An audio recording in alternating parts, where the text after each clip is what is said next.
बिस्मिल्लाहिर्रहमानिर्रहीम अस्सलाम वालेकुम नाज़रीन, मैं हूं आपका मेज़बान दानिश अंसारी और आप देख रहे हैं मेरा YouTube channel Danish Ansari official. नाज़रीन आज हम बात करेंगे मलिक महबूब साहब से, आप सबके फेवरेट हैं, मशहूर एस्ट्रोलॉजर हैं। अस्सलाम वालेकुम मलिक साहब, कैसे हैं आप? वालेकुम अस्सलाम। अल्लाह का करम है। आप बताएं दानिश भाई, आपकी क्या हाल चाल है? अल्हम्दुलिल्लाह मलिक साहब, मैं भी ठीक हूँ। मलिक साहब, एक बड़ी इंपॉर्टेंट खबर है कि अमेरिका ने आबरे हुर्मुज़ की नाकाबंदी जो है वो शुरू कर दी है और इस नाकाबंदी के बाद चाइना ने फर्स्ट टाइम बयान दिया है और चाइना के डिफेंस मिनिस्टर ने कहा है कि हमारे और ईरान के दरमियान ताल्लुकात जो हैं वो कारोबारी हैं। ईरान हमें तेल देता है और हम अपने सामान ईरान को फरोख्त करते हैं। उन्होंने कहा है कि अगर इस पैक के खिलाफ वर्दी हुई और हमारे दरमियान किसी ने कोई इंटरफेरेंस की, कोई हमारे दरमियान मुदाखलत की, तो हम उसका भरपूर जवाब देंगे। फर्स्ट टाइम चाइना की तरफ से इस तरह का सख्त बयान सामने आया है और अमेरिका भी शायद यही चाह रहा था, ब्लॉकेट करके अपने हुर्मुज़ पे नाकाबंदी करके, कि चाइना और रशिया जो खामोशी से बैठे हैं ये भी इस जंग में शामिल हो। क्या वाकई चाइना और रशिया भी अमेरिका के खिलाफ आ सकते हैं या किसी दूसरे मुल्क के खिलाफ कोई महाज हो सकते हैं? सर, मुझे नहीं लगता कि चाइना अभी डायरेक्टली कन्फ्रंटेशन में आएगा अमेरिका के खिलाफ। ये टाइम नहीं है। ये जो वर्ल्ड वॉर का जो फाइनल फेज है 2030 में, तब आप ये चीज एक्सपेक्ट कर सकते हैं। उस इस वक्त मुझे नहीं लगता। इस वक्त ये मिडिल ईस्ट का रीजन ही डिस्टर्ब है। Okay sir. अच्छा सर, मुसाद के सरबराह की तरफ से एक बयान सामने आया है। उन्होंने कहा है कि ईरान में रजीम चेंज तक हमारा मिशन मुकम्मल नहीं होगा। सर, इस वक्त एक मुल्क है जो इस दुनिया में जंग का खात्मा नहीं चाहता और वो इसराइल है। और इसराइल की इंटेलिजेंस के चीफ ने भी कह दिया कि हम ईरान में रजीम चेंज चाहते हैं। क्या ईरान में वाकई कोई रजीम चेंज होने जा रहा है और क्या कोई ऐसी हुकूमत आने वाली है जो अमेरिका या इसराइल की हिमा पर काम करेगी? नहीं, अभी मुझे बहुत मुश्किल लगता है कि वहाँ रेजिम चेंज होगा। मैं आपको क्या बता रहा हूँ कि वहाँ बहुत सारी चीजें बहुत हद तक अगेन पावर में आती हुई दिख रही हैं, और जून के बाद तो ईरान बहुत स्ट्रांग होता हुआ आपको नजर आएगा। उससे पहले मामला खराब है। दूसरी बात, मिडिल ईस्ट अभी डिस्टर्ब है और अगस्त तक रहेगा। और मैंने आपको इस महीने के शुरू में भी कहा था कि अमेरिका निकलने की किसी ना किसी तरह कोशिश करेगा। अब ये देखें, एकदम से हमारे सामने 8 तारीख को पहले वो एक क्लेम किया कि मुज़ाकरात होंगे, फिर वापस मुज़ाकरात होंगे। तो एक्चुअली अमेरिका निकलने के चाह रहा है, बस दैट्स इट। ये पीछे फिर कोई नया मसला खड़ा होगा। Okay sir. अच्छा सर, सऊदी वली अहद मोहम्मद बिन सलमान का बयान आया है। उन्होंने कहा है पाकिस्तान को कि पाकिस्तान परेशान ना हो। उन्होंने कहा है कि अगर यूएई ने अपने पैसे वापस मांगे हैं पाकिस्तान से, जो डिपॉजिट थे पाकिस्तान के स्टेट बैंक में, अगर उन्होंने वापस मांगे हैं तो हम अपने पाकिस्तान के साथ, अपने भाइयों के साथ खड़े हैं। उन्होंने कहा है कि हम $3 अरब डिपॉजिट जो है पाकिस्तान को दे रहे हैं और कतर ने भी कहा है कि हम अपने $2 अरब जो है पाकिस्तान को दे रहे हैं ताकि पाकिस्तान के डिपॉजिट जो है वो मुस्तकम रहे। लेकिन सर, ये दुनिया मुफादात पे चलती है। अब सऊदी अरब के इन डिपॉजिट का ऐलान करने के फौरन बाद शहबाज शरीफ साहब को सऊदी अरब तलब किया गया है। शहबाज शरीफ अगले 6 से 7 घंटों में सऊदी अरब में मौजूद होंगे। पाकिस्तान की जो एयरफोर्स है उसका एक दस्ता भी वहां भेज दिया गया है, एक फौजी दस्ता भी सऊदी अरब में मौजूद है। और यूं खबर आ रही है सामने, सीनियर जर्नलिस्ट हैं आसमा शरादी, उन्होंने खबर ब्रेक की है कि मुमकिन है पाकिस्तान और सऊदी अरब आइंदा आने वाले दिनों में स्ट्रेट ऑफ हॉर्मोज में पेट्रोलिंग शुरू कर दें ताकि वहां पे जो बहरी जहाज है उनकी सेफली वो वहां से गुजर सके। क्या सर वाकई पाकिस्तान और सऊदी अरब वहां से पेट्रोलिंग करने जा रहे हैं? और अगर ऐसा करते हैं सर, खत्ते में तो कशीदगी मजीद बढ़ जाएगी और ये दोनों ममालिक अमेरिका के टूल के तौर पर यूज होना शुरू हो जाएंगे। क्या फ्यूचर देख रहे हैं दोनों ममालिक? सर, यही तो सिचुएशन मैं आपको इस महीने के शुरू से बोलता आ रहा हूँ कि मिडिल ईस्ट अभी डिस्टर्ब नजर आता है। अमेरिका इसमें से निकल जाएगा, ऐसा ना हो खुदा ना खास्ता दूसरे ममालिक ईरान के साथ किसी नए महाज में पड़ जाए। इसका डर तो है, लेकिन मैं एग्जैक्टली इसलिए नहीं बता सकता हूँ क्योंकि ये चीज कंफर्म नहीं हुई है। लेकिन सितारों की रोशनी से मैं आपको इस महीने के शुरू से बोल रहा हूँ, पाकिस्तान बहुत बड़े प्रॉब्लम में नजर आता है। अल्लाह करे मैं गलत ही रीड कर रहा हूँ। बज़ाहिर ऑल इज वेल दिखाई दिया जा रहा है, लेकिन पाकिस्तान एटलीस्ट अगर मैं आवाम के लेवल से देखूं तो मसाइल बहुत ज्यादा बढ़ते हुए, स्पेशली 15 मतलब आज से आपको दिखाई दिए जाए।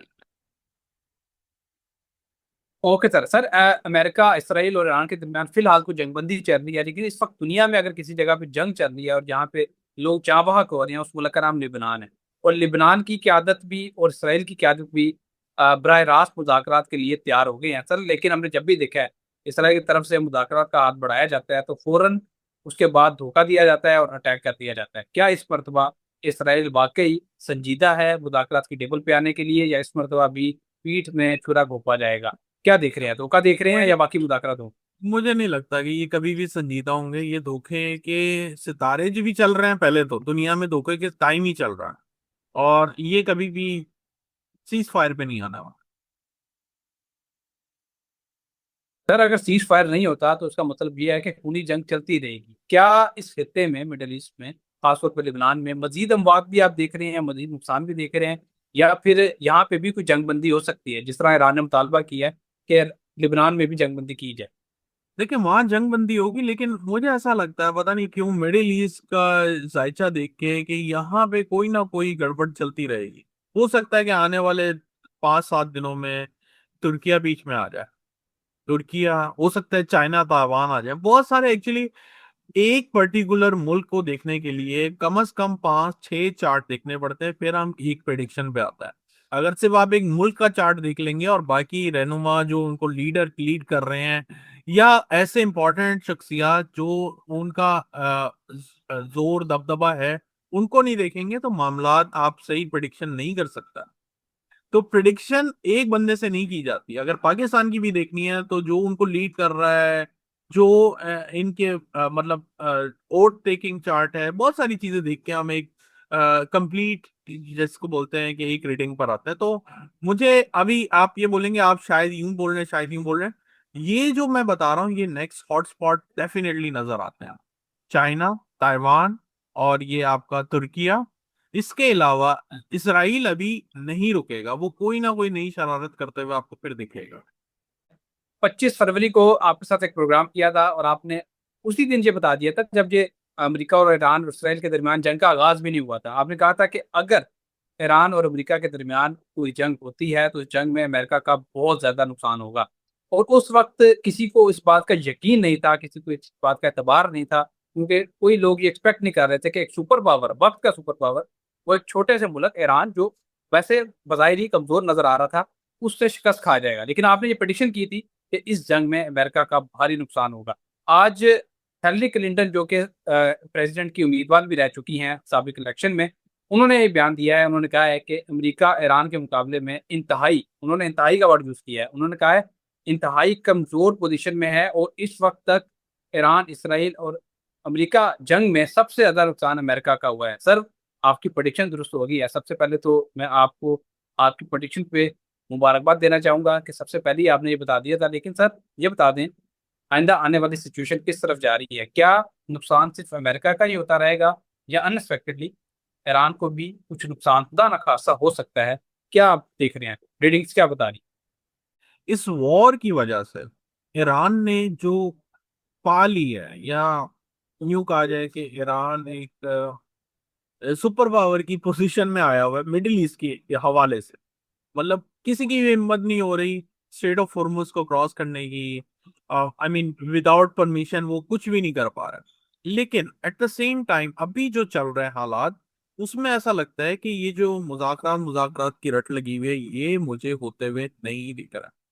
मुझे बिल्कुल भी नहीं दिख रहा, स्पेशली स्टार्टिंग फ्रॉम टुमारो। मुझे नहीं पता अब ये वीलॉग कब लगाएंगे, लेकिन इस वक्त, आज मेरे यहाँ 14 अप्रैल है और शाम का टाइम है, लेकिन आपके वहां 15 हो गई है। 15 अप्रैल से काफी चीजें बदलने जा रही हैं, मैं आपको बता दूं। बहुत सारी चीजों में बदलाव आएगा। सन की ट्रांजिट है, और फिर मैं आगे आपको भी बताता हूँ। बहुत सारी चीजें ऐसी ऐड ऑन हो रही हैं, जो ये जो मुज़ाकरात हैं उसको नाकाम बनाने के लिए बहुत। है? Okay sir. अच्छा सर, सबसे इम्पोर्टेंट खबर जो है जिसका प्रोग्राम का बकायदा मैं आगाज करना चाह रहा था, लेकिन आपकी क्योंकि एक प्रेडिक्शन दुरुस्त हुई थी तो मैंने कहा उसका जिक्र लाजमन करना चाहिए। सर सबसे इम्पोर्टेंट खबर इस वक्त की यह है कि डोनाल्ड ट्रंप ने कहा है कि जितने सहाफी, इंटरनेशनल जर्नलिस्ट इस्लामाबाद में इस वक्त मौजूद है वो वहीं पे रहें, और उन्होंने कहा है कि जितने डेलीगेशन दूसरे ममालिक से आए हुए हैं वो भी वहीं पे मौजूद रहें, क्योंकि अगले 2 दिन बहुत इंपॉर्टेंट होने जा रहे हैं।